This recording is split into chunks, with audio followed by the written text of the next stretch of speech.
Hi, mate. Hello. How are you? I'm good. So we're back here. I think 5 weeks in. What have we done? I think you're about 7 weeks, bro. Charlie, Gaffer, Rach, Chris. This is the 6th week, the first one being us. Right. So, back around.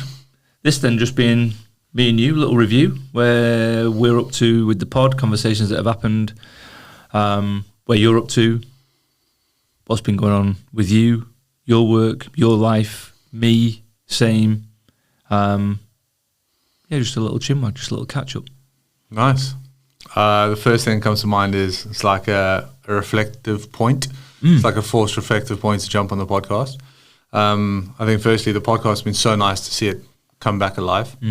It's one of those ones where it oftentimes feels like a labor of love amongst everything else that we need to get done and the deliverables that need to get done. But the conversations you've been having and how I can see how much fire it gives you, it's pretty cool. I'm yet to listen to the Chris Bodman one, but everyone else I've listened to. It's really nice to listen to the manner in which you're trying to open these conversations, which is cool. I think to the right fitness professionals out there, or anyone, but largely the fitness professionals, hearing the level of deeper level of meaning and pursuit of mastery and challenge and all that kind of stuff is quite cool. And I think you get that from being in the game for a certain amount of time and trying to be conscious and seeing the opportunities around you and the challenges around you and the narratives around you and all that kind of stuff. So yeah, there's a little bit of a modern wisdom-esque approach to it, which I'm really enjoying. I know we were bantering about it, but Chris Williamson, Craig Massey's coming for you. It's the word you use there, consciousness. That's the thing. That was my intention going into it. Was my aim through the conversations on the pod was to encourage everybody on the other side to be fully present. And I think we're all guilty of this. When we're asked certain questions, we almost go into a bit of a performance because we've got, a pre-formed answer. There's a story that we've already told and so on and so forth. It becomes a little bit more performative.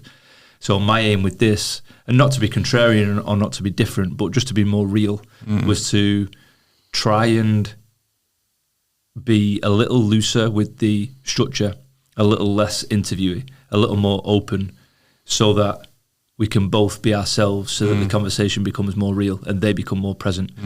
Allow space for a long pause to think about what you want to say and stuff like that. And as a result of that, then it's less of a labour of love. It's actually really enjoyable, and I look forward to every conversation. I have looked forward to every conversation that I've had.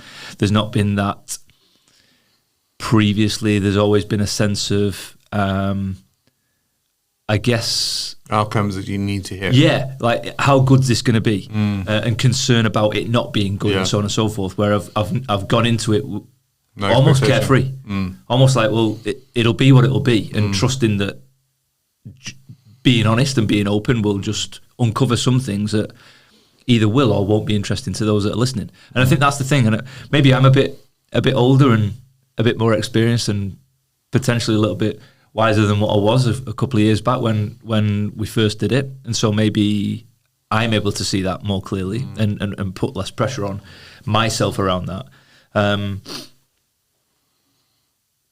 But the outcome then is not up to me. Yeah, and that's a cool thing. Yeah, but I think you've hit the nail on the head there. There's two things, right? One is the performative aspect. So the words you use there. I think a lot of the fitness industry is wrapped in the performance, which we can talk about in a second.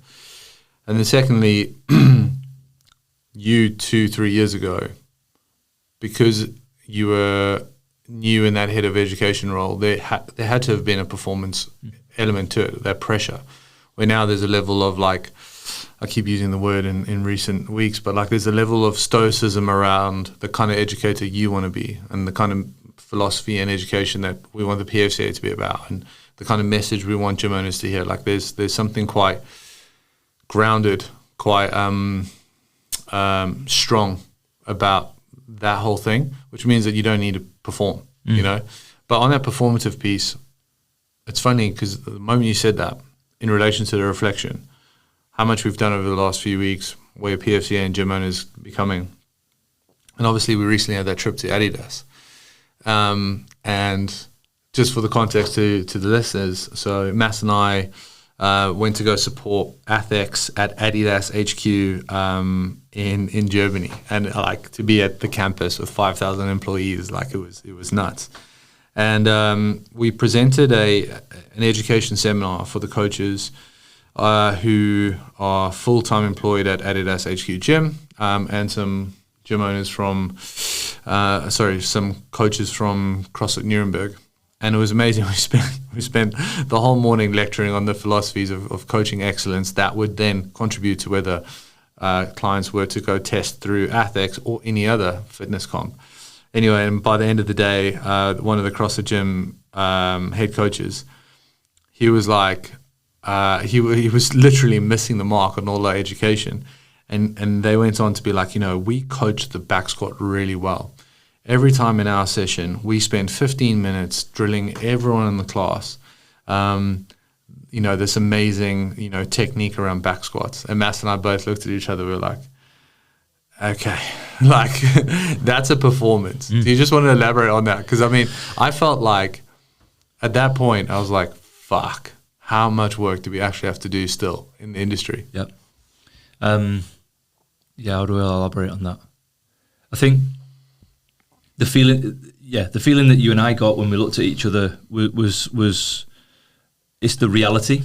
And the challenge is that everybody in that room were bloody good people, and they were attentive, and they listened to our waffle all day, right? So first and foremost, that fair play to them. But then there are things like that where still, for coaches who have been in the game for a long time, and arguably are doing a better job than most, still see that it's necessary. The movement comes first. So, the definition of success is, well, we teach the back squat really well, as opposed to we offer the right squat exercise to challenge the client in the squat movement pattern, whether that be back squat, front squat, zercher squat, goblet squat, whatever. But that wasn't considered. It was, well, the back squat exists and we coach it really well, and here are our cues that we use. So to your point, it just becomes performative. It's just a learned experience of well, this is what we do, and then you doing that well then is how well you deliver the pre-learned cues. So knees out, chest up, all the spiel starts to come, as opposed to thinking, does that person need to get the knees out? Will chest up actually help this person? And you might say, well, maybe chest up's not the right cue. That doesn't matter. The question that wants to be asked is back squat the right exercise? And that's not demonizing back squat. That's just making it clear that back squat is one way to challenge the squat. It's not the only way. And so that's the thing, right? It was still the case that, that guy who had some great things to say and sees things in some great ways and what have you, and contributed great through the day, they 10 years into the game still see the back squat as the thing. So that was the sense that you and I got, like, okay, shit, how does this ever get turned around? And I think, speaking for myself, and I mentioned it on the call last night, I'm more at peace now that the majority of the industry will never. I think when I first started out in this education space, I had it in my mind of I'd like to turn everybody's mind around to not to my way, but just to be more aware of what's going on. Whereas now, it's never going to happen. It's never going to happen. So it's sort of seeing those things, it just being a dose of reality as to what happens in the industry. Not to judge whether good or bad, just the reality of it. And the outcome then for the client is that they could be better challenged in the squat. You could zoom it all the way out and go, Mass, what the fuck does that matter? And you could say, well, it doesn't. But, if we wanted to do our jobs well and we wanted to master this craft, then things like that do matter. But the reality, again, like I said last night on the last call of CPT, people who are coming through the PFCA are going to be a minority in the industry, but there's a growing population of them, and so I encouraged last night's group to reach out to previous groups and members of the Gym Owners Network and connect and do that thing, because surrounding themselves with like-minded individuals who speak the same, if not a similar language, hold the same principles and all the rest of it, don't just program a back squat for the sake of programming a back squat. They should, that 10-15% of the industry should stick together. That was a bit of a tangent, but yeah. Just hearing you speak on the performative side of things, I do think there's a level of showmanship that for a large portion of coaches who are new in the industry, they need to try and embody. Like, there's a bit of showmanship in how you deliver stuff, what have you. And then as you progress through your kind of confidence within yourself and your own independence, you realize how much that showmanship was just masking a lack of understanding or detail and connection, all that kind of stuff. But what my mind goes to was, do you remember when we delivered the seminar in Edinburgh? And we felt so defeated because we were like, what the fuck are we teaching? Because really, we had, I don't know, we must have had about 45, 50 coaches at a seminar. And all they wanted to know was like, what's the best mobility trick for opening up hamstrings, whatever. I'm like, fuck. Like, how low do we have to bring the standard of education? And I remember you, me, and Ol, and I think we had a creative in the room at the time. I think she just had to stay along for the ride. But we were trying to challenge what are some of the things that like we loved most about our gyms back in the day.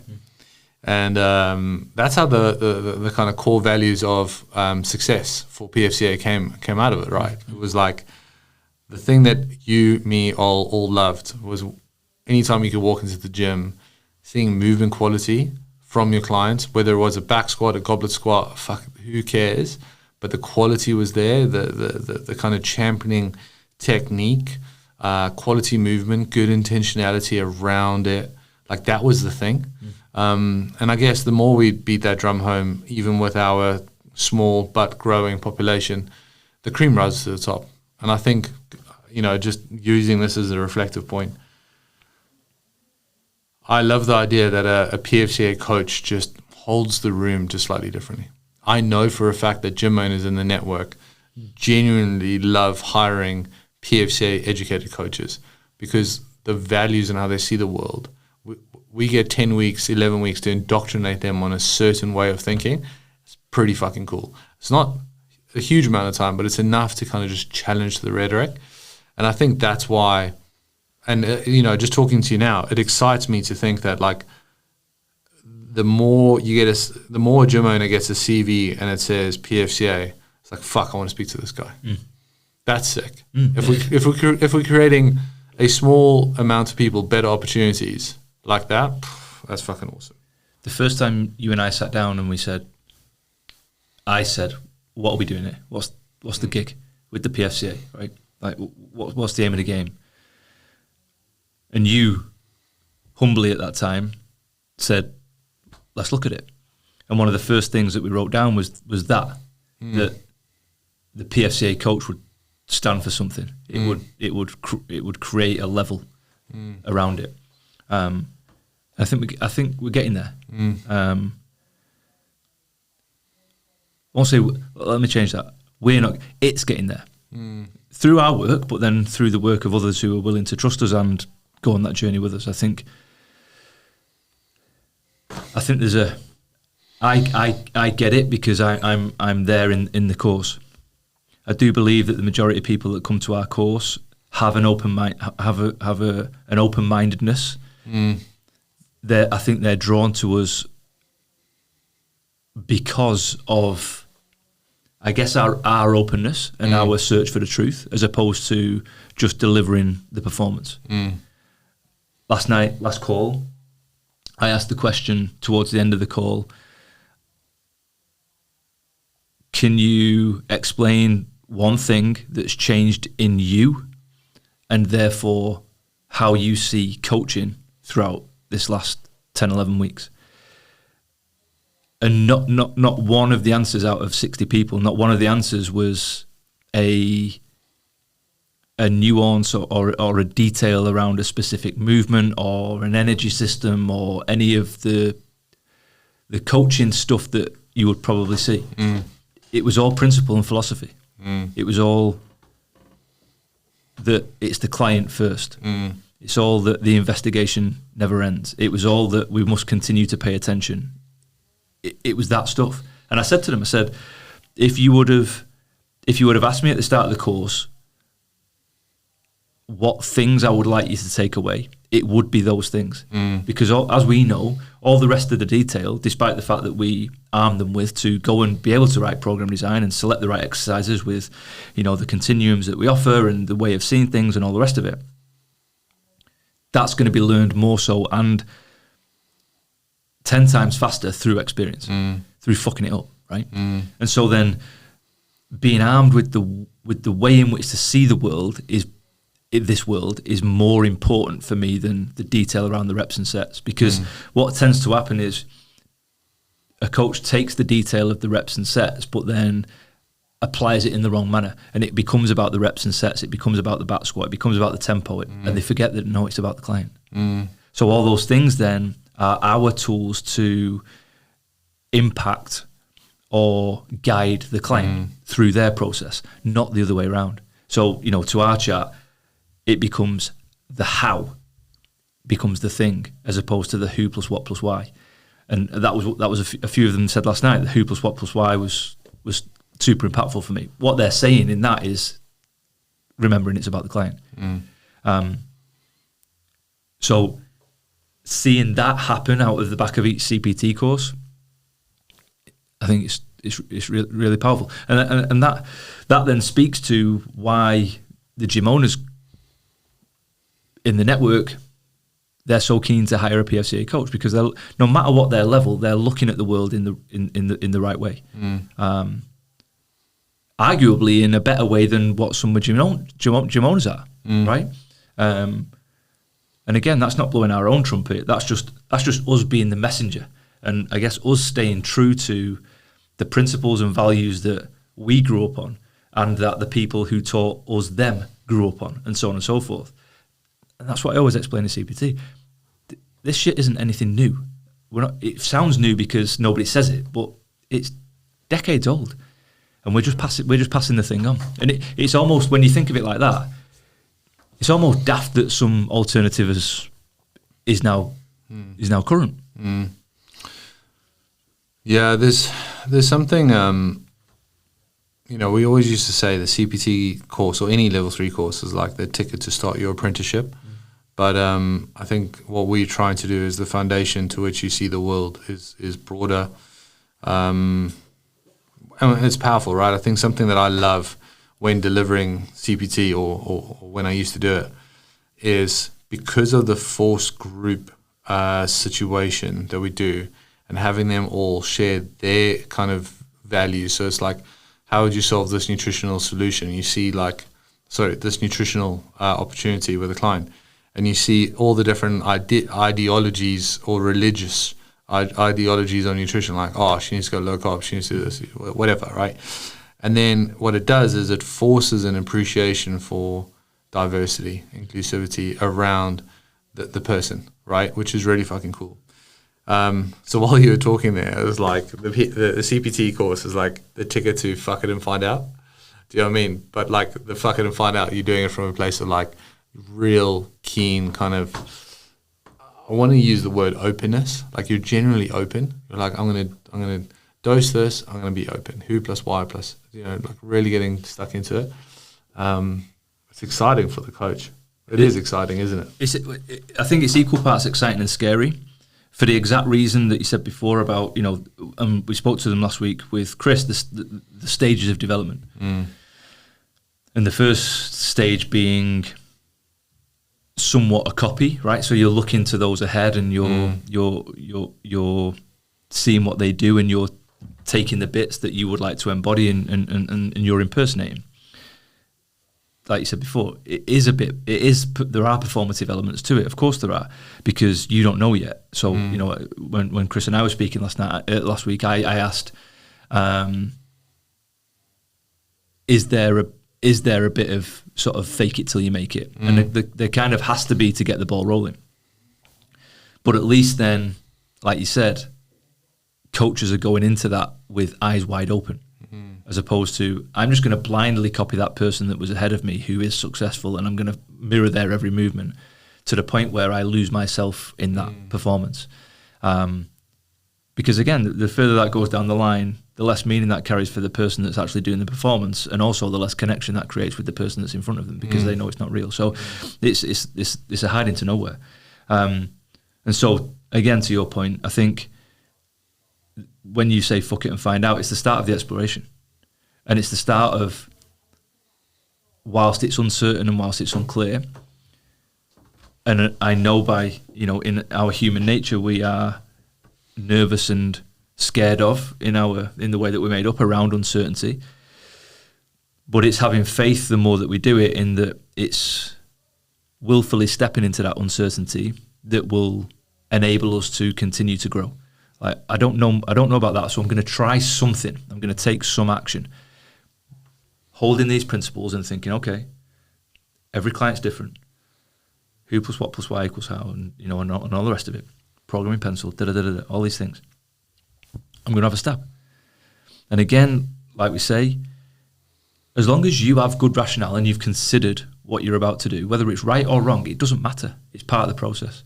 And so then, in a roundabout way, it can never be truly wrong, because it's always going to lead to a better form of understanding, a deeper understanding.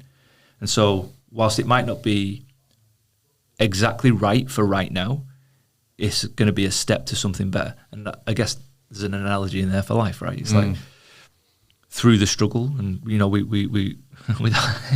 without going too deep, but we rise from the fire. And that in a smaller way, each step along the way of the coaching process is exactly that.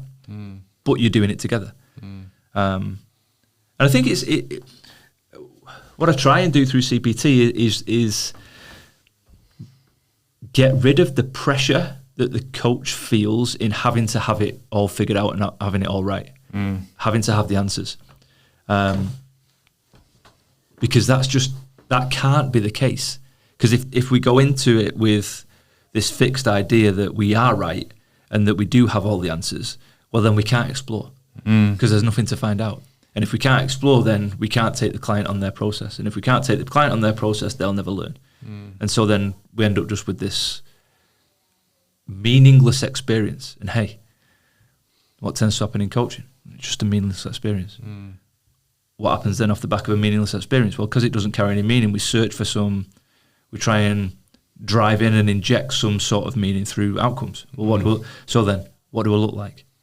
Right? As a immediate, obvious one. Well, if it changes the way I look, then that's got to be good, right? Well, yeah, maybe.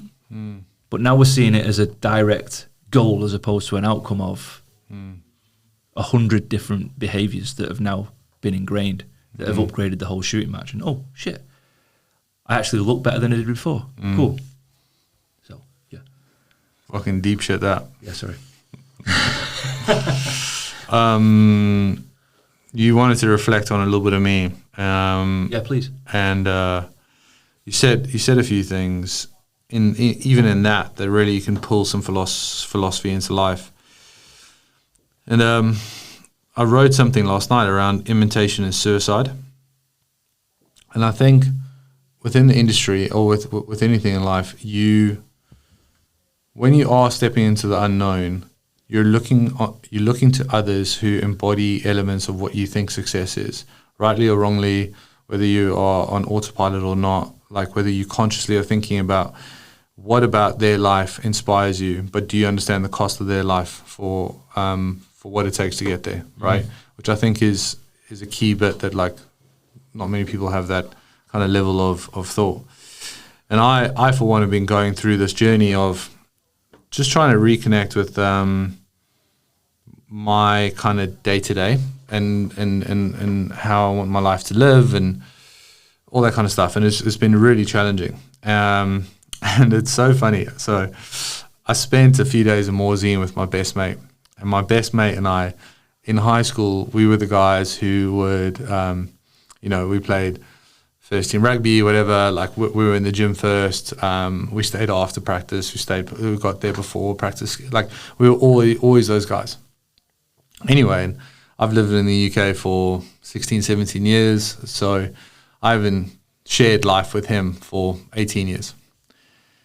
And we went to Morzine, and he runs a coffee shop in South Africa. And like in my mind, he's a businessman just as I am. But his level of chill is the complete antithesis of what I can even feel comfortable doing. You have no chill. Yeah, well, that's what he said. He was like, we went out with a friend, and she was like, "How's it been with Jenzo?" And he's like, "Jenzo has zero chill." And it's so funny because I generally I get anxious by not doing stuff. And at first I thought, well, it's just who I am. But through all this therapy stuff that I've been doing, one of the things I've realized is, which is quite profound, which I think loads of people resonate with, is I've created an identity of worth through the total amount of work I do each day, to the point that it's toxic now. Like a strength of mine is the ability to spin multiple plates and do things. But when you do something too much, it becomes toxic overload. And Chris Bodman talks about it, like, lean into your strengths, but not too much. Tim Ferriss used it on a podcast recently where he was like, your strength is like a double-edged blade, but without a handle. So handle it with care. You can't squeeze too tight because you're going to hurt yourself.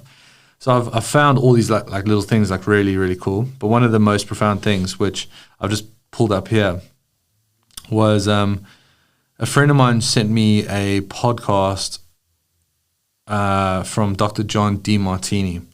And in there he talks about values and like how important it is to understand your highest values. And oftentimes nowadays the thing around values, it's overused, right? It's words like honesty, integrity, like goes on the wall of your office kind of thing. But like none of it's like really morals, right?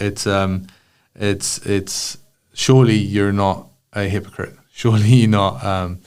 You don't go around without any integrity. So he goes on to be like, well, really, those are moral hypocrisies, and life demonstrates the things that you value most. Every decision, reaction, and action, that really is your truest values. And the best thing I heard in that podcast was what you do spontaneously that you cannot wait to express. And through all this exploration for myself, I got to a place where I felt responsible for so many things, for so many people. And I also felt this kind of like, well, that's a weakness of mine, so let me make it stronger. That's a weakness of mine, let me make it stronger. Whether it was elements of the job or elements of things I needed to do. So rather than leaning into it going, hey, I could set some boundaries here and not do that, I was like, fuck my boundaries, I need to get better there, because that's also a weakness. And I can be seen as more valuable if I do that, and if I help that, and if I do that. And look how much you need Jenz, really, which was largely it. And the more I was doing that, the more I was diminishing my own value, right? And putting myself last as always. So through the work I've done and being able to really realize what it is that I genuinely, spontaneously, and cannot wait to do, it's like, okay, cool, let's do more of that. And through that, then goes back to what you were saying. You step into the unknown, and the unknown is scary. And of course, you can give yourself a little bit of confidence with the work you've done previously to move into the unknown and go, I'll be okay. But it's been quite a journey. And I think when you said about this podcast, you're like, oh, let's reflect and see where you're at. I was like, I'm still in it. But I think there's something quite powerful about the continual journey, but it doesn't always have to be straight up a ladder. Do you know what I mean? Like, because like that was my fear. It's like, is this just that, like, am I doing what I said I'd never do, which is like just join the rat race? Because I never wanted to do that. Like, I love growth. I love success. I love seeing scores on the doors. I love hitting targets. But what I love most is having a fucking good time doing it. And I'd lost that. Do you know what I mean? I'd absolutely lost that. And this recent family holiday, I literally, this is very woo-woo, because I've felt so dead inside for so long, I generally just want to feel, like feel joy or feel sadness or feel happiness. I just felt heavy all the time. Like I was creating environments just so I could feel it. But I felt, which was great.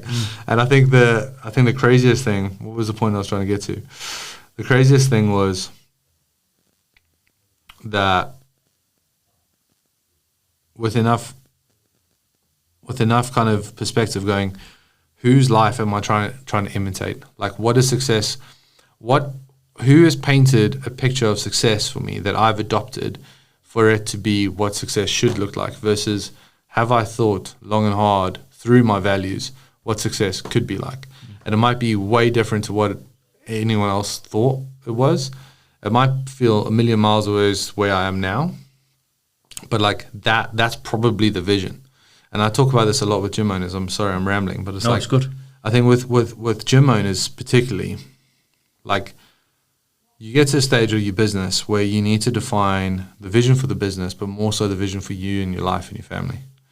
Because if you can then have a vision for your life and your family, that then goes down a level, be like, okay, well then the vision for the business is to not only create impact, have a great community, love my work, but also allows my family to do this stuff. That's pretty cool. And then everything else falls underneath that, which is, the tip of the spear is you and your family vision. So I think that's where I've got to, is like redefining what that vision is. And like the child version of Jenz, what he thought success looked like. When I left South Africa, I kind of just binned that, like that with my dreams of becoming a Springbok and all this stuff. Like at some point I just had to be like, well, that's never going to happen, right? But then you have this narrative of failure where somewhere deep inside I've now, which is ironic, is like I've lived in this country for, 16, 17 years. So I've almost lived here as long as I lived in South Africa.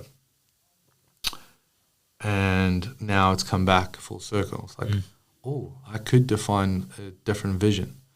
Because ever since I lost like the vision of my life in South Africa, and then you lost the rugby stuff, you almost just be like, well, I now need new goals.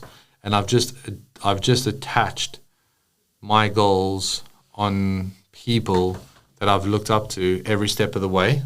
Be like, well, that bit of their life looks cool, I'll take that, or that's pretty cool, and I've literally done that, but I haven't gone, why do I like that? What about that do I like? What about that do I find inspiring? Is that aligned with my truest sense of values?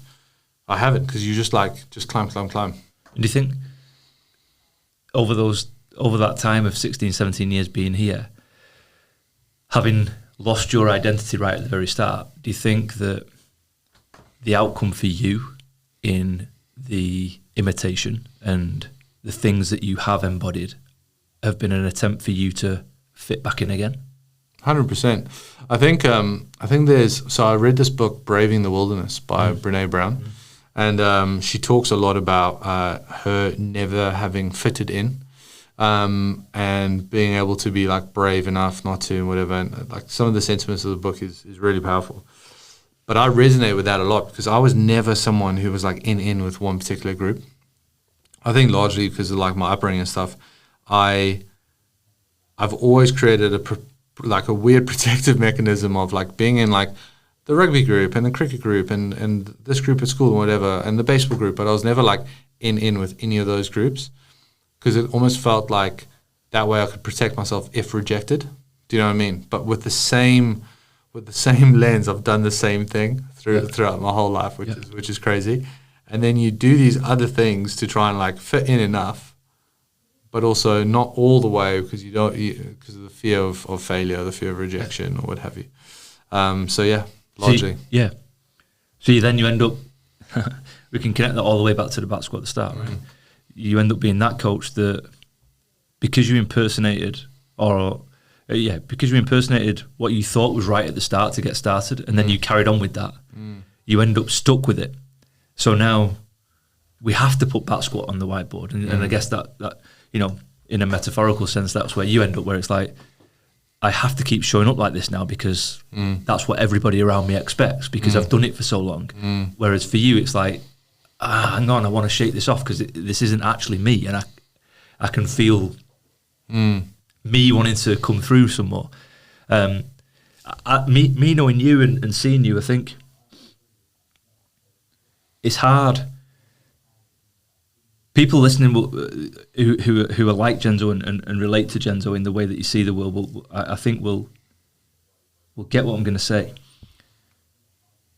Your tendency towards the data, the KPIs, success, that drive towards that stuff,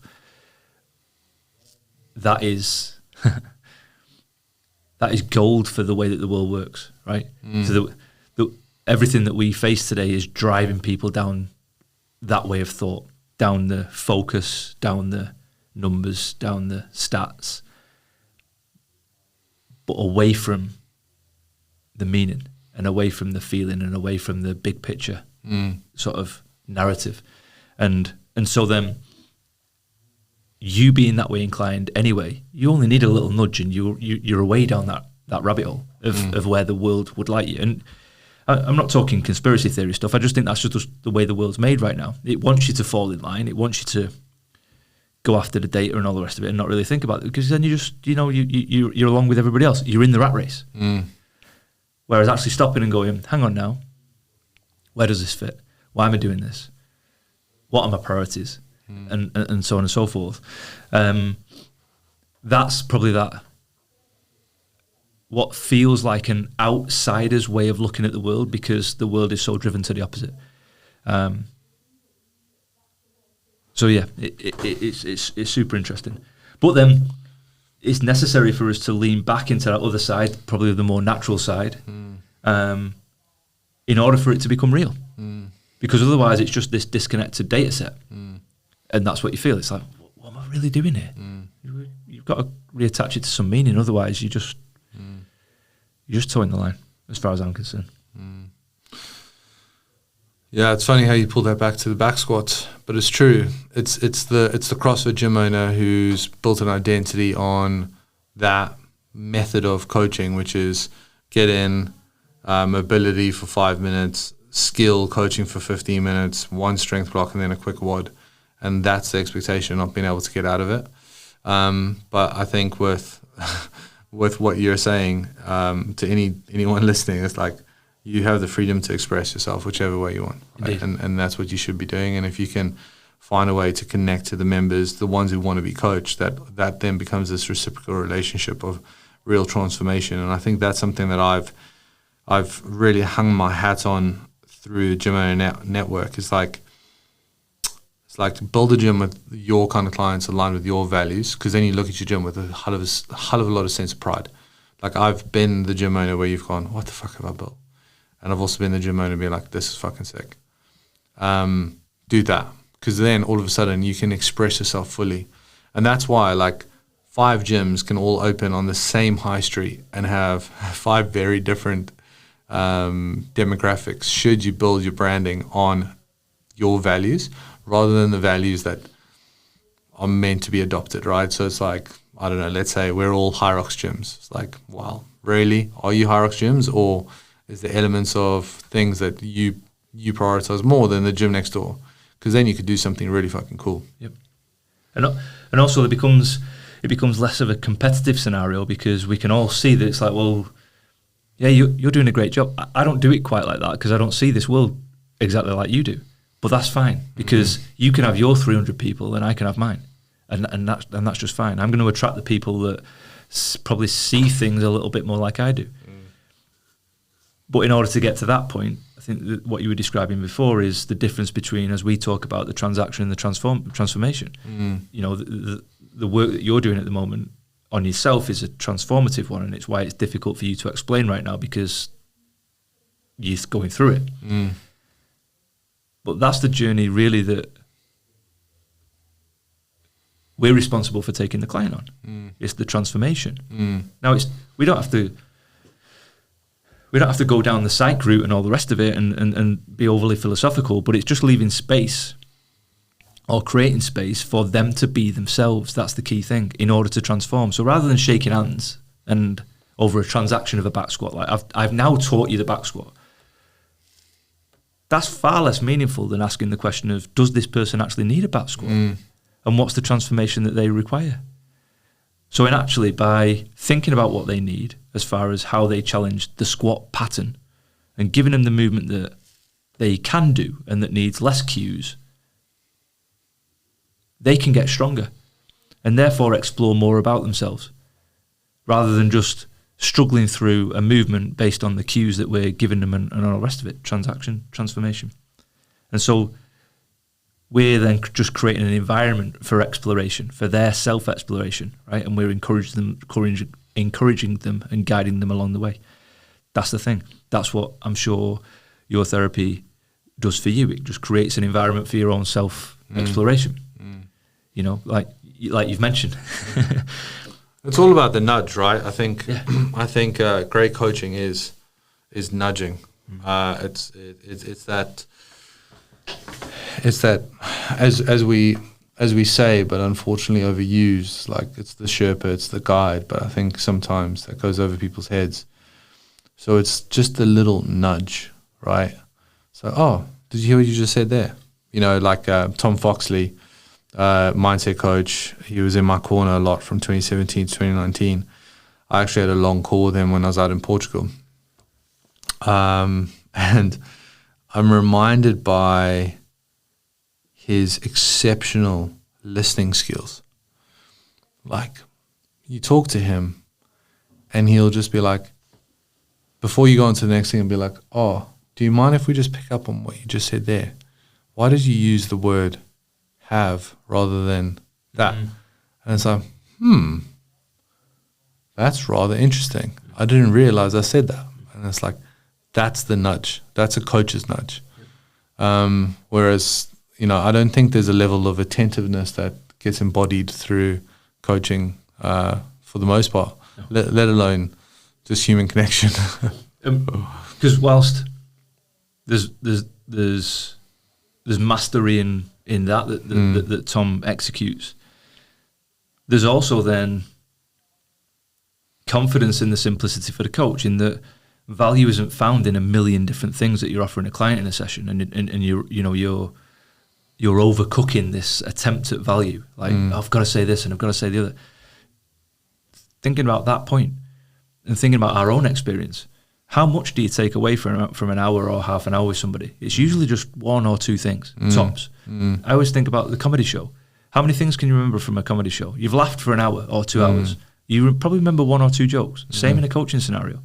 So then, as a coach then, can we pay attention to the level where the thing that we do offer them sticks? That's the nudge. That's the nudge. Let's call it there. Good nudge, mate. Cheers, Brew.